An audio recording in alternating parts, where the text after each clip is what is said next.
নমস্কার, সকলকে স্বাগত জানাই আমার গ্রাম কাঞ্চনগিরি ইউটিউব চ্যানেলের পক্ষ থেকে। আমি ধনঞ্জয়, আপনাদের বন্ধু।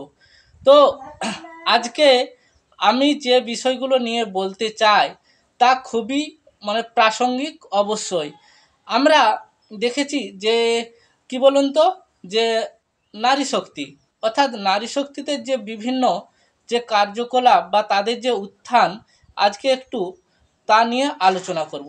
আমরা একটু প্রাচীন যুগ বা মধ্যযুগে যেতে চাই। সে সময় কি এই নারী শক্তিরাই বিভিন্নভাবে সমাজকে এগিয়ে নিয়ে গেছে।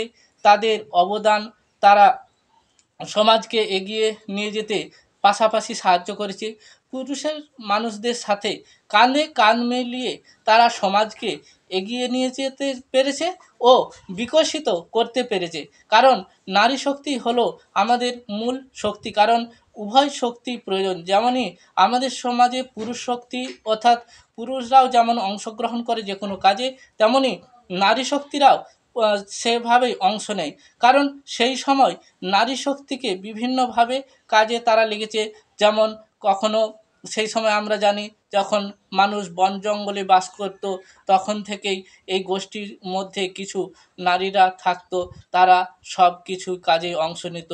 পশু শিকার থেকে রান্না বলুন, তখন তো আজকের মতো রান্নাবান্না ছিল না, কিন্তু তারা সেই খাবার দাবার আহরণ বা তৈরি করা থেকে সব কিছুই পুরুষদের সাথে তারা সমানভাবে নিয়ে এগিয়ে গেছে।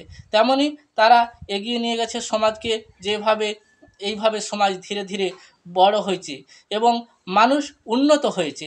ধীরে ধীরে মানুষ যখন উন্নত হয়েছে, পরবর্তীকালে আমরা যখন মধ্যযুগ ও আধুনিক যুগ এলাম এবং পরবর্তীকালে আমরা যখন একটু একটু করে সভ্যতার দিকে এগোতে থাকি, তখন কি হলো না, এই নারী শক্তি অনেকভাবে এগিয়েছে।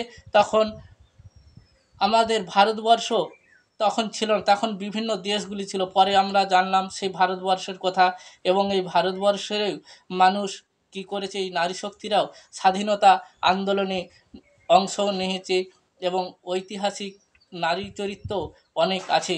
তাদের নিয়ে একদিন নিশ্চয়ই আলোচনা করব। আজ এই পর্যন্ত বন্ধুরা, নমস্কার।